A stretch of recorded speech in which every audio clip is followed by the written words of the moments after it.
I want to bring in now former U.S. Navy JAG officer, former federal prosecutor, and now U.S. Senate candidate as a Republican in North Carolina. Don Brown is back. Don, it's good to see you. Welcome back.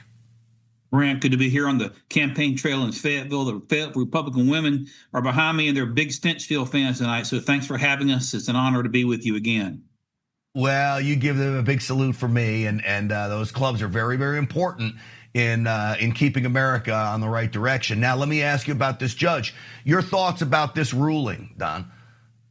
The judge is radical. This is the same judge that tried to overturn the president's executive decision to end transgender recruitment into the military. She's got no authority to do this. You used the word temporary. When Congress passed this TPS program under George H.W. Bush, it gave the sole authority to the president to decide when to declare temporary status for a country and when to end it. It gave no authority to any federal judge to step in. This is reminiscent of what we saw in 2017 when President Trump then ended temporarily travel from certain Sharia countries. You remember the Democrats sued. A radical judge in Washington, Robards, and other in Hawaii, Watson, said it was unconstitutional and went through the Ninth Circuit. 1 year and 4 months later, the Supreme Court reversed these radical judges.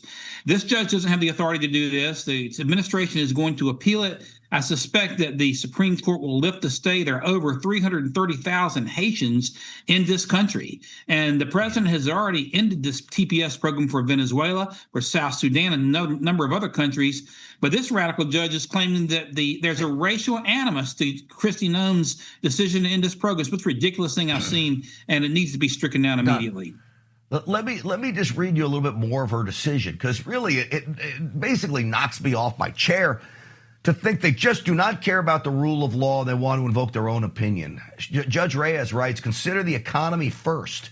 Haitian TPS holders substantially benefit the U.S. economy, contribute approximately $3.4 billion to it annually. These economic contributions reflect the critical roles that Haitian TPS holders play in workplaces across the country. Now, what does that have to do with the price of rice in China, Don Brown, when you're ruling on the law? It is totally outside of her bailiwick, so to speak. This judge has zero authority over the execution of immigration law. That's left to the president of the United States. It's a typical example of someone in the black robe trying to legislate. I've been saying that what we need is a Judicial Separation of Powers Act that will very clearly divest judges from any authority they may think they have over immigration in the United States military. It is 1,000% judicial overreach. It's a little Democrat judge who's radical trying to legislate from the bench, and it needs to be stricken down. And this is what the Democrats are doing. They're using lawfare with these radical judges to try to legislate and push their radical agenda from the bench. It's got to come to an end. Yeah, it sure does.